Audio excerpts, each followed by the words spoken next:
Hey everybody, you're going to start a respiratory disease project today. And what you're going to do is you're going to create a newsletter. There are several newsletter templates on Google Docs.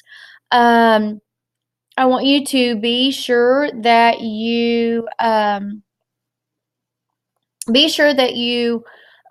make a really good, colorful newsletter that covers all of the questions, all of the things that it's asking below. So let me move this around where I can actually see what I'm doing. Okay, so what I want you to be sure that you're doing is you need to choose one of the disease processes that's listed. No two students in class may choose the same disease process. So be sure that you tell your in-class facilitator and post it on Google Classroom. That way if someone's absent today, they will not choose the same topic that you have. Then the next thing you want to do, once you've chosen your disease project, find your templates that you want to use, but be sure that you include images. You want to define the disease. You want to talk about signs and symptoms, different kinds of treatments.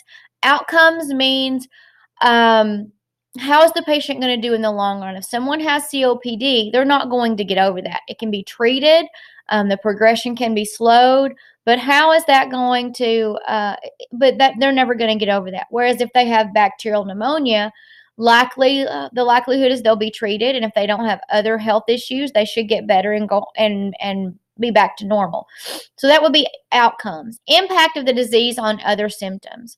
So, on other systems. So if you have COPD, how does it affect the heart, the liver, the kidneys? You wanted to talk about that. And then the life expectancy of the disease. If you have pneumonia, it can last 7 days to 2 weeks or maybe a little longer. You may have a cough for a month or two. So you want to be sure all that is in there. The last thing you want on your newsletter is you want 3 questions about that disease. Because at the end of the project, you're going to go around and everyone's going to read each other's newsletters and they're going to answer the 3 questions. That helps make sure they understood what your newsletter was telling them. So be sure that be sure that you write good questions. References, all I want you to do for references is in the footer of the page. So you have header and footer on Docs. In the footer of the page, be sure that you just list any websites you use to collect information, to find your images, to put it all together. And then, like I said, once you're finished, you're going to everybody's going to go around the room and read each other's newsletters. This will count as your test grade for the respiratory system. You're going to have 3 class days to work on it. And then the 4th class day, everyone will read each other's newsletters and turn in their questions. Your questions will be a daily grade that you'll be given for doing that part of the project. And then the next thing we'll start is vital signs. So we're going to do vital signs for a few days, and then we're going to go right into first aid and CPR.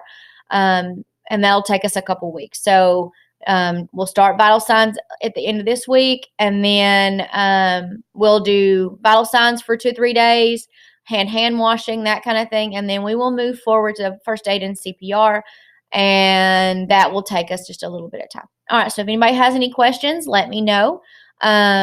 And we'll get you guys started. You have a rubric. Be sure you read through the respiratory disease paper here that you see, and then be sure you read through the rubric so you know what's expected, and do well on it because it's a test grade. And you're having 3 class days, so it shouldn't be that hard to get it done during that time.